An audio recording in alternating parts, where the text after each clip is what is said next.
लेकिन मेरे अनुसार तो ये आम चुनाव की तुलना में बहुत ही कम उत्साह है, बहुत ही कम उत्साह है लोगों का। एक महिला मतदाता केवल महिला के रूप में वोट दें तो मुझे लगता है कि उनकी पसंद नीतीश कुमार है, यानी एनडीए ही है। उस पे प्रशांत किशोर, वो प्रशांत किशोर की तरफ जाएंगे, मुझे इसमें संदेह है।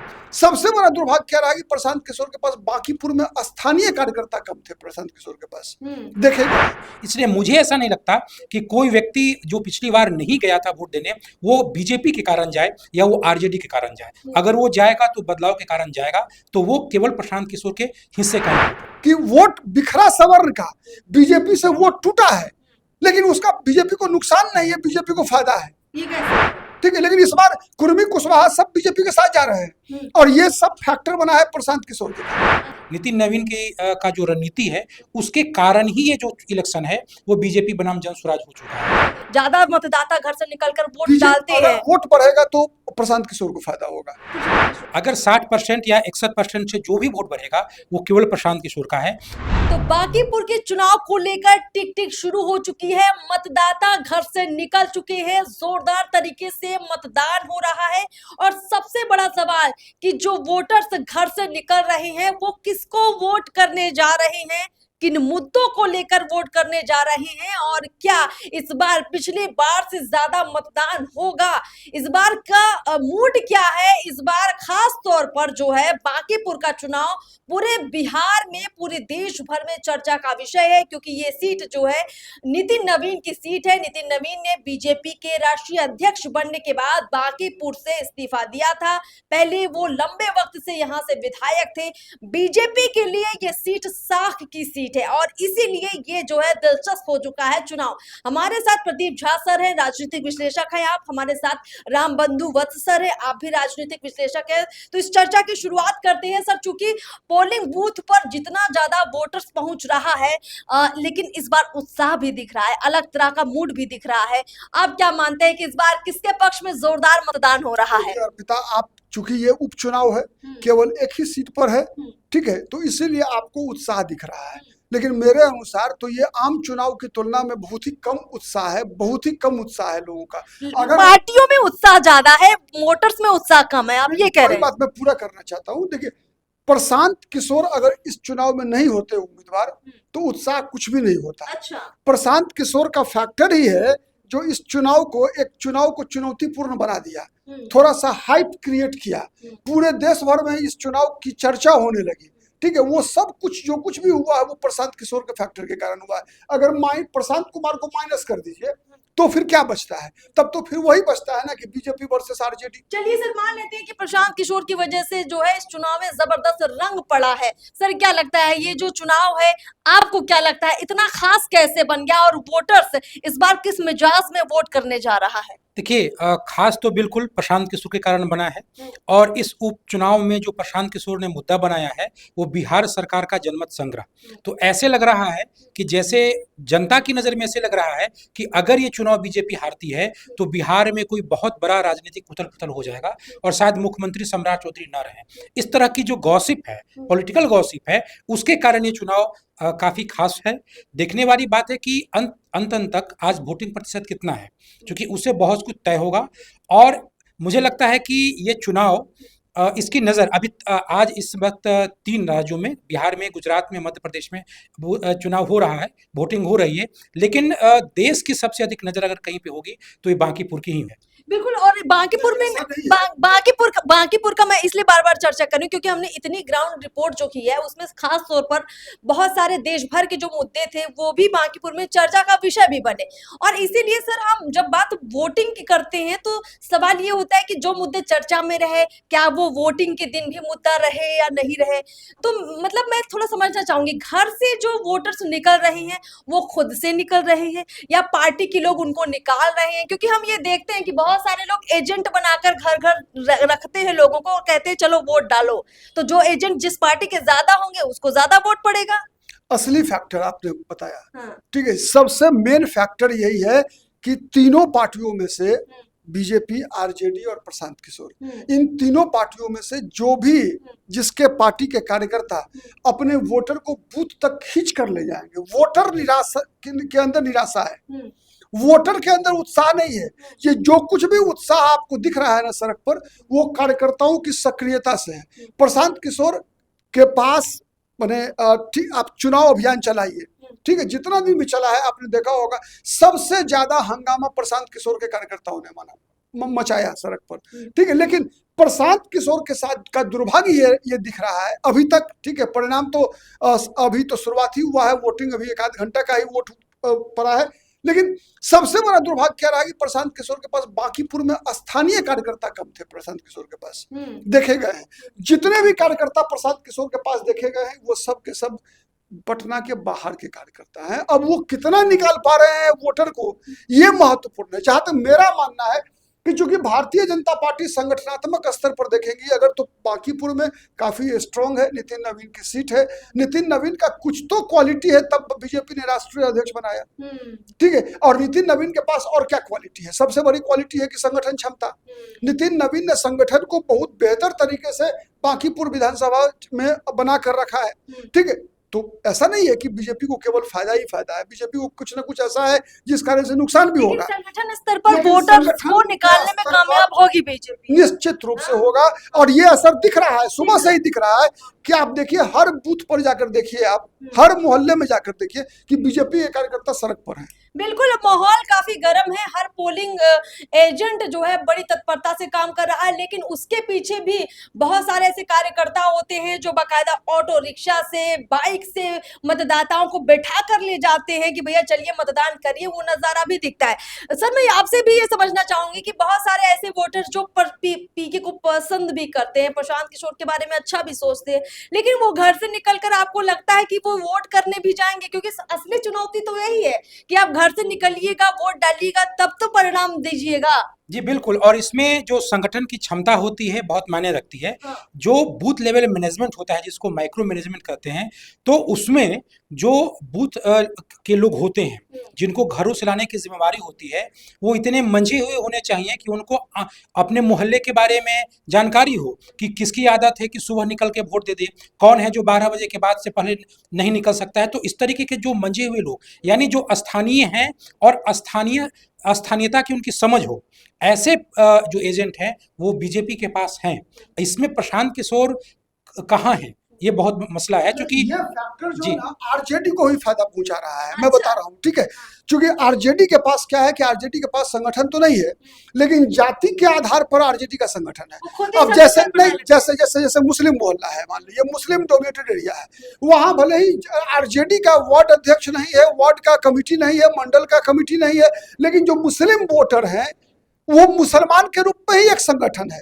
अब जैसे यादवों का मोहल्ला है, मान लीजिए, ठीक है, वहां यादव जाति का अपना एक संगठन है जो आरजेडी के पक्ष में ऑर्गेनाइजेशन के रूप में काम कर रहा है। लेकिन प्रशांत किशोर के पास क्या है? ये प्रशांत किशोर के लिए अब ये समझा रहे हैं कि जैसे यादवों का एक मुश्त वोट अगर पड़ता है तो उसका बड़ा कारण ये है कि यादवों का मोहल्ला है, तो सब एक दूसरे को ही मोटिवेट करते कि भैया चलो वोट डालने, तेजस्वी को जिताना है, राजद को जिताना है। यादवों के अंदर लालू यादव के 1990 में उदय के बाद से लगातार यादव जाति के लोग तो आरजेडी के साथ रहे हैं, इसमें कहीं कोई दो मत नहीं है। और तेजस्वी यादव उनका एकमात्र नेता है। हाँ, ठीक है कि अलग अलग विधानसभा क्षेत्र में बांकीपुर भी एक ऐसा विधानसभा सीट है जहां पर कि बीजेपी का कैडर वोट यादव में भी है, तो बात अलग है वो।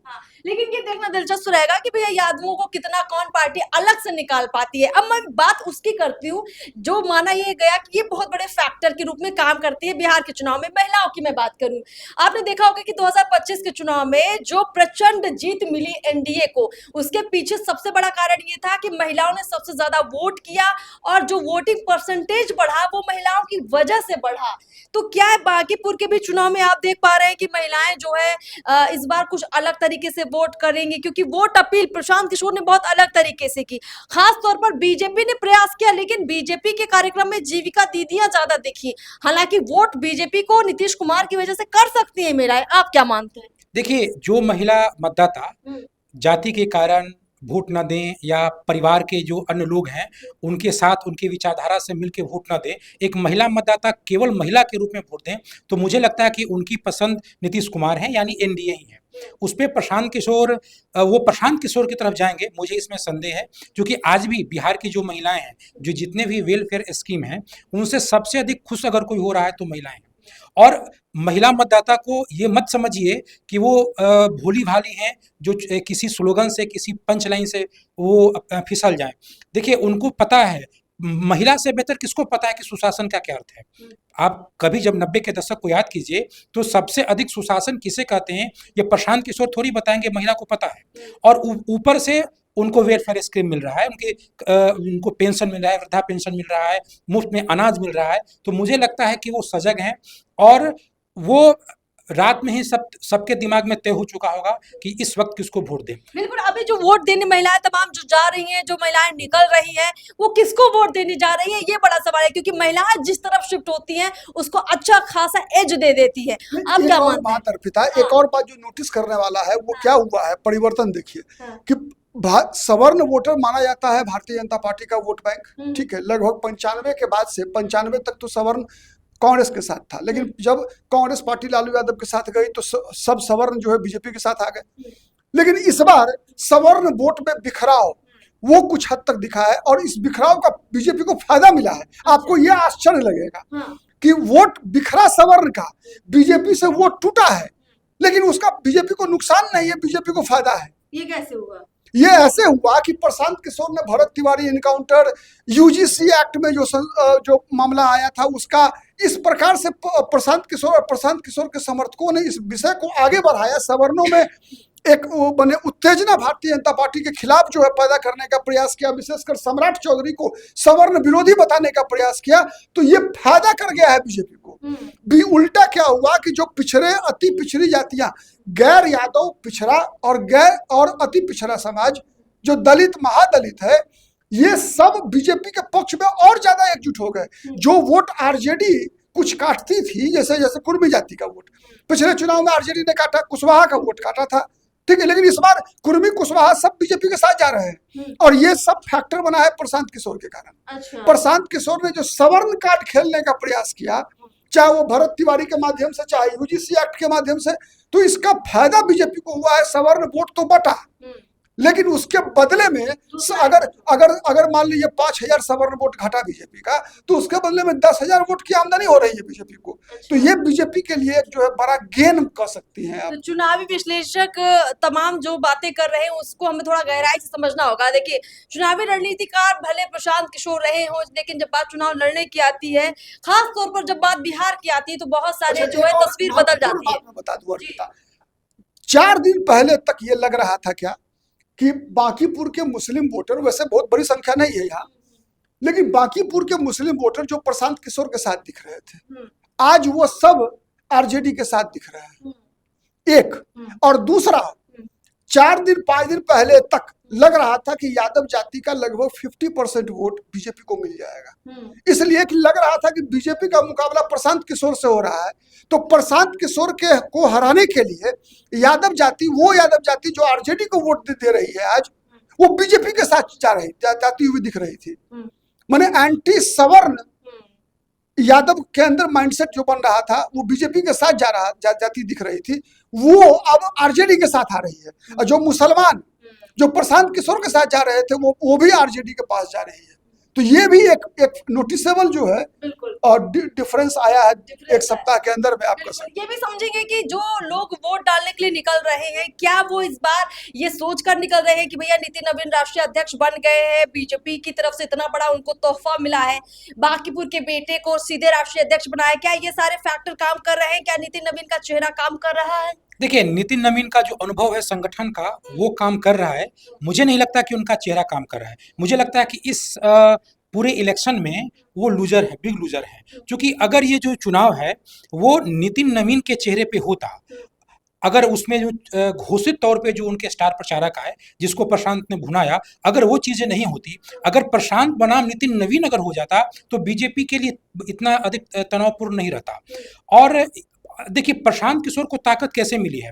देखिए, उनको वोट चाहे जितना भी मिले, वो जीते न जीते, लेकिन इतना तो तय है कि जिस पार्टी का न कोई एक यहाँ पे वोट है, न जातिगत समीकरण के अनुसार वो फिट बैठते हैं, और वो उस लड़ाई को वो बीजेपी बनाम जन स्वराज बना दिए। ये जो लड़ाई है वो पिछले 7-8 दिनों से बीजेपी बनाम जन स्वराज नैरेटिव में हो चुका है, वो मतदान में चाहे जो भी हो। तो ये ताकत उनको बीजेपी से ही मिली है। नितिन नवीन की का जो रणनीति है उसके कारण ही ये जो इलेक्शन है वो बीजेपी बनाम जन स्वराज हो चुका है। चलिए ठीक है सर, कुल मिलाकर इस पूरे चुनाव का जो है नजारा बड़ा दिलचस्प है। वोटर्स घर से बड़ी संख्या में निकल रहे हैं, मतदान कर रहे हैं। एक आखिरी सवाल लूंगी आप दोनों से, दोनों के जवाब चाहूंगी इस पर। खास तौर पर आपको लगता है कि जो वोटिंग परसेंटेज बांकीपुर का रहता है इस उपचुनाव में बढ़ेगा, क्या मानते हैं आप? बढ़ने की संभावना नहीं है, या तो वही रह जाए या फिर 1-2% प्लस या माइनस हो सकता है, कोई बहुत अच्छा, परिवर्तन। बढ़ेगा तो फायदा किसको हाँ, होगा? एक बात मैं बताऊं, मौसम का इम्पैक्ट हो सकता है। नहीं, ठीक है, मैं ये पूछ रही हूँ कि बढ़ेगा तो किसको फायदा होगा? अगर बढ़ जाता है वोट, ज्यादा मतदाता घर से निकलकर वोट देखिए, डालते अगर हैं, वोट बढ़ेगा तो प्रशांत किशोर को फायदा होगा। प्रशांत किशोर को जीतेंगे नहीं, लेकिन उनका वोट बढ़ जाएगा। बढ़ जाएगा। चलिए, आपको क्या लगता है सर? बिल्कुल, देखिए अगर वोट बढ़ेगा तो वो समझिए कि प्रशांत किशोर का ही वोट है। अगर 60% या 61% से जो भी वोट बढ़ेगा वो केवल प्रशांत किशोर का है। ऐसा मैं इसलिए कह रहा हूँ क्योंकि बिहार इस बार बांकीपुर में पहली दफा बिहार का कोई व्यक्ति बीजेपी का राष्ट्रीय अध्यक्ष बना है। इसके बावजूद भी कोई ऐसा उत्साह नितिन नवीन के प्रति नहीं है उनके राष्ट्रीय अध्यक्ष बनने के कारण।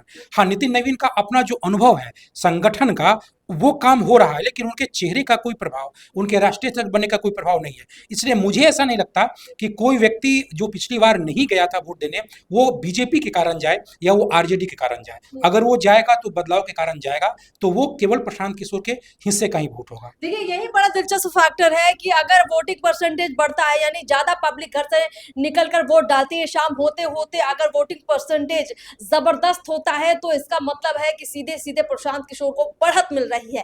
लेकिन अगर मतदाता घर में बैठे रहते हैं, सिर्फ मन में विचार करते रहते हैं और तमाम चुनावी समीकरण लगाते रहते हैं, तो उससे कोई फर्क नहीं पड़ने वाला है और मतदान का मिजाज वैसा ही रहेगा जैसा कि 2025 के चुनाव में था। तो अगर यहाँ पर कुछ बदलाव की तस्वीर दिखेगी तो मतदाताओं के रुझान से दिखेगी। अगर वो घर से बाहर बड़ी संख्या में निकलेंगे तभी कुछ बदलाव नजर आ सकता है। चलिए सर, आप दोनों का बहुत बहुत शुक्रिया हमसे बातचीत करने के लिए। बहुत बहुत शुक्रिया सर।